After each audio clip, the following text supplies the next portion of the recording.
চাইনিজরা একটি গাড়ি তৈরি করলে এর ভিতর কিভাবে কি ফিটিং করতে হবে তা তারা অনেক পরীক্ষা নিরীক্ষা চালানো শুরু করে। প্রথমত দেখা যাচ্ছে একটি চিকন সরু রাস্তা দিয়ে গাড়িটি চলার সময় চাকার কারণে গাড়িটি আটকে গেছে এবং চলতে পারতেছে না। তারপরে কি করে চাকাটি মাঝখানে এনে ফিটিং করে দেয়।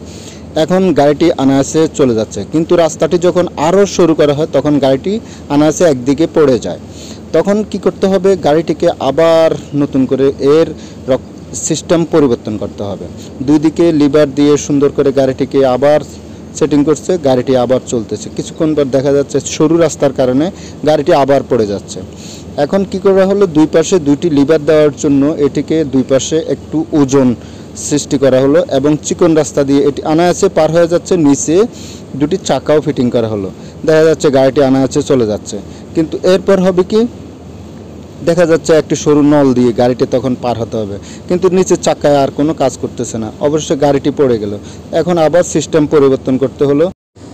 নিচে দুটি লিভার দেওয়ার কারণে গাড়িটি দুই দিকে ভারসাম্য রক্ষা করে চলতে আরম্ভ করলো, কিন্তু দেখা যাচ্ছে এটি চলতে আছে, কিন্তু লিভারের কারণে গাড়িটি যে কোনো মুহূর্তে আবারও পড়ে যেতে পারে। এখন লিভারটিকে নরমক্ষম হতে হবে যাতে চিকন সরু নল দিয়ে গাড়িটি অনায়াসে চলতে পারে।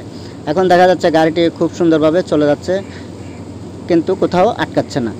এরপরে দেখা যাচ্ছে একটি সরু একদম চিকন সুতার মতো একটি তারের উপর দিয়ে গাড়িটি চলতে হবে। এখন গাড়িটি দুই দিকে লিভার দেওয়ার কারণে গাড়িটি ওজন সৃষ্টি করার কারণে গাড়িটি ঠিকভাবে চলছিল, কিন্তু ভার বহন করার ক্ষমতা ছিল না ওই লিভার দুটির। এখন কি করতে হবে, লিভারের মাঝখান বরাবর দুটি অংশ সৃষ্টি করা হলো যাতে এটি অনায়াসে পার হতে পারে, কিন্তু চাকা এটি আটকে যাচ্ছে, চাকার কারণে এটি উপরে উঠতে পারতেছে না। আমরা যখন কোথাও আটকে যাই তখন হেইয়ে বলে উপরে উঠি, ঠিক সেভাবে গাড়িটিও উঠানোর চেষ্টা করতে হলো। ধন্যবাদ।